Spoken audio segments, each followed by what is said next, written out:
মনে রাখবেন, অবৈধ অস্ত্র এবং হারানো অস্ত্র এই দুইটা এখনো কিন্তু আমাদের গুরুত্বের সাথে বিবেচনা করতে হবে। এখনো পর্যন্ত উল্লেখযোগ্য পরিমাণ অস্ত্র কিন্তু আমাদের হারানো আছে। প্রায় 4 শতাধিক শুধু পিস্তলই হারানো আছে।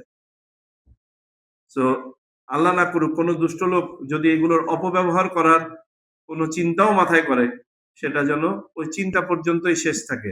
আপনাদের উপস্থিতি, আপনাদের কার্যক্রম যেন তাদেরকে প্রতিহত করে, যেটা আমরা করতে সক্ষম হয়েছি। আপনাদেরকে একটু নিয়ে যাই আমি 12ই ফেব্রুয়ারি নির্বাচনের আগে। একটু চোখ বন্ধ করে খেয়াল করেন।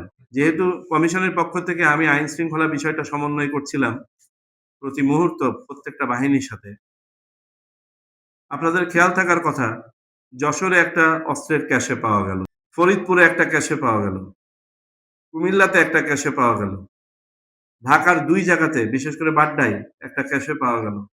খেয়াল আছে সবগুলো? আপনারা যদি ওই সময় ছবিগুলো এবং অস্ত্রের ধরনগুলো তাজা বোমা একদম রিসেন্টলি তৈরি করা এরকমও পাওয়া গেছে। যখন এই যে আমি গোয়েন্দা তথ্যের গুরুত্ব তুলে ধরতে গিয়ে আপনাকে বললাম, তারা যখন বুঝে গেল যে আমরা রিয়াল টাইম ইনফরমেশন পাচ্ছি এবং এগুলো আইডেন্টিফাই করে এবং ধরা পড়ে যাচ্ছে, আর কেউ কোনো দুঃসাহস দেখায় নাই। আমি তো এই কয়েকটা তো বললাম, আরো ছিল। বড়, বড় ক্যাশে সব, বড়, বড়। আপনাদের গোয়েন্দা তথ্য যদি হালনাগাদ থাকে, ভালো থাকে, তাহলে এখানেও আপনারা ডেফিনিটলি আইডেন্টিফাই করতে পারবেন যদি কারো মাঝে কোনো ধরনের অসৎ প্রবণতা থেকে থাকে। এখন পর্যন্ত 12ই ফেব্রুয়ারি পর্যন্ত 9 শতাধিক অস্ত্র উদ্ধার করা হয়েছে ওই অভিযানে। আপনারাই করেছেন। এবং যে কারণে আমরা নির্বাচনী পরিবেশ সুষ্ঠু রাখতে সক্ষম হয়েছি। আমি ফেরত আসি আপনাদের গোয়েন্দা তথ্য নিয়ে আরেকটু কথা বলি। গোয়েন্দা তথ্য ডেফিনিটলি সবাই সবারটা সবার সাথে শেয়ার করবে না। এটা হচ্ছে নিড টু নো বেসিস, এটা আমরা জানি। আমরা যারা সামরিক বাহিনীতে চাকরি করেছি, ইউনিফর্ম বাহিনীতে চাকরি করি, আমরা জানি যে এটা need to know basis A.